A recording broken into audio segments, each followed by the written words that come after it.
Vamos começar nossa aula agora tentando responder essas perguntas, ok? Na verdade, quando a luz sai de uma fonte, ela caminha por um meio e chega até seus olhos. Ela apresenta certas regularidades que a gente estabelece como se fossem regras obedecidas pela luz. Para que a gente possa entender o comportamento básico da luz na óptica, a gente precisa conhecer algumas dessas regularidades, ou seja, dessas regras, ou que a gente chama de princípios. Então vamos lá. Os chamados princípios de propagação da luz são os seguintes. Primeiramente, vamos definir aqui o ar como sendo onde a luz está se propagando, ok? Saindo de uma fonte e chegando até seus olhos. Então, o ar, a água, o vácuo são chamados de meios transparentes, coisa que você já sabe. Você consegue olhar através desse meio e ver os objetos com nitidez. São homogêneos, ou seja, a composição do ar, certo? Em certo ambiente ou em qualquer ponto desse ambiente é basicamente a mesma. São também considerados isotrópicas, ou seja, para qualquer lado que você olhar, a sensação de nitidez que você tem é basicamente a mesma. Mas não se atenha a esses detalhes, que eles não são os primordiais. O importante é a gente entender o seguinte: quando a luz se propaga pelo ar, certo? Por exemplo, saindo da fonte e chegando até seus olhos, ela apresenta certas regularidades que a gente estabelece como se fossem princípios obedecidos pela luz. Então vamos a eles. O primeiro é o seguinte: quando a luz sai da fonte e chega até seus olhos, ela se propaga em linha reta através do ar. Isso é chamado princípio da propagação retilínea da luz. Então aqui princípio, P aqui abreviadamente de princípio de propagação retilínea da luz. Então é uma maneira de você provar que isso é verdade. É você olhar para um determinado objeto e caminhar em linha reta e encontrar esse objeto no mesmo lugar em que ele está, ou seja, a luz que sai do objeto chega até você, também caminha em linha reta, e você comprova isso quando você andou em linha reta até o objeto, ok? O segundo é o chamado princípio da independência. Lembrando aqui que abreviadamente o P aqui do princípio da independência de raio de luz, certo? O que esse princípio diz? Que quando os raios de luz se cruzam no mesmo ambiente, eles continuam a sua propagação como se não houvesse nenhuma diferença, nenhuma interferência, certo? O que acontece quando você liga duas lanternas no mesmo ambiente? Uma lanterna emitindo seu facho de luz numa direção e a outra lanterna emitindo seu facho de luz na outra direção. E há um cruzamento aqui, certo? Entre esses fachos. Acontece alguma coisa importante? De forma geral, não, né? É como se os fachos dessas lanternas cruzassem um caminho aqui sem perceber a existência um do outro.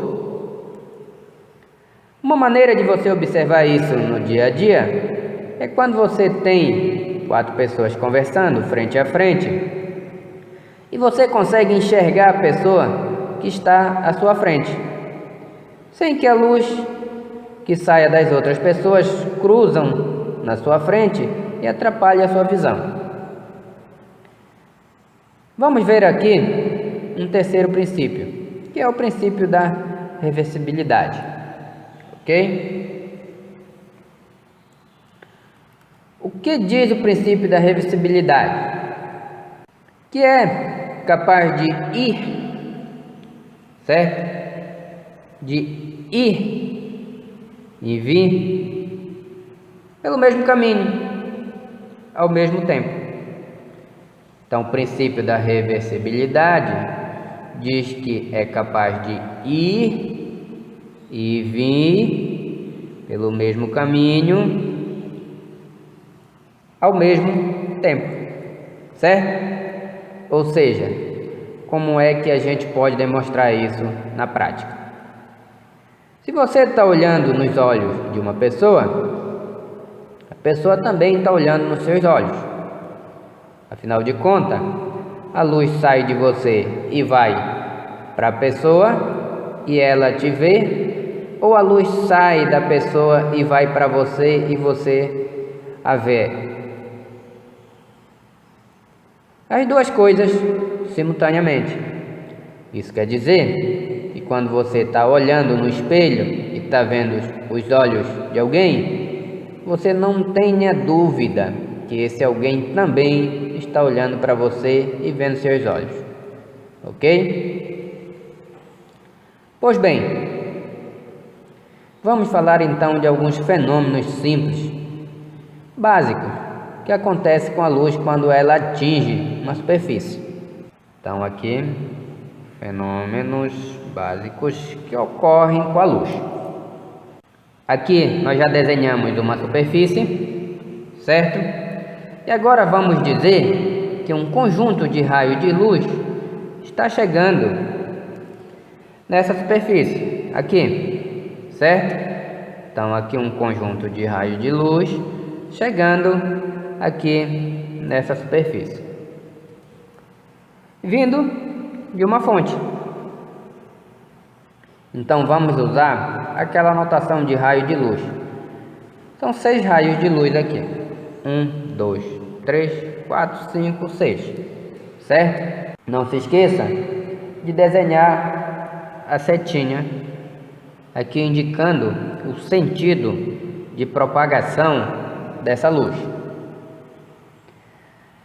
De uma forma simplificada, nós temos fenômenos que podem acontecer com a luz quando ela atinge essa superfície.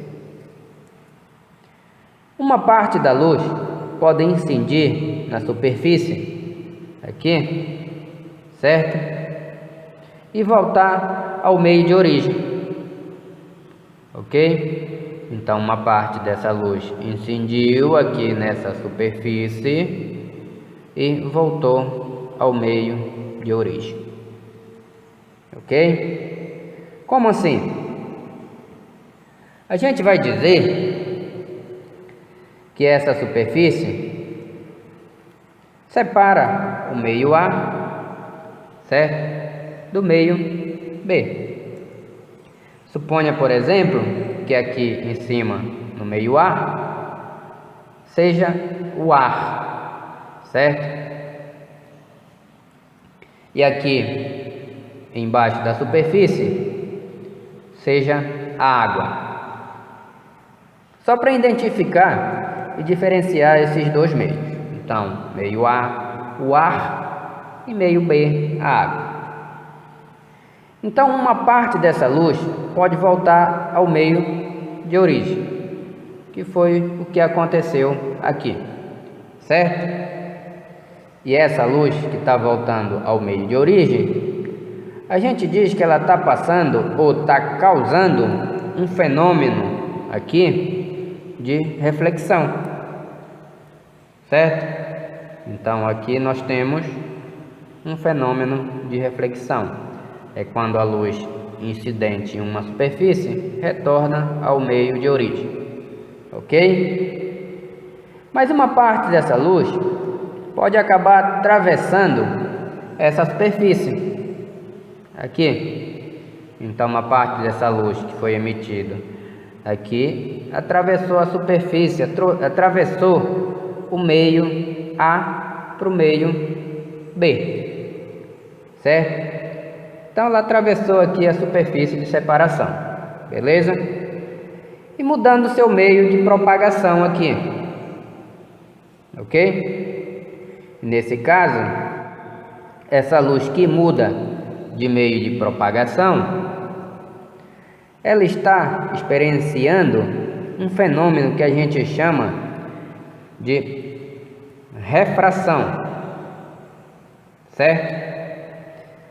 Agora, se você fizer uma contagem dos raios de luz, você vai perceber que eram 6 chegando.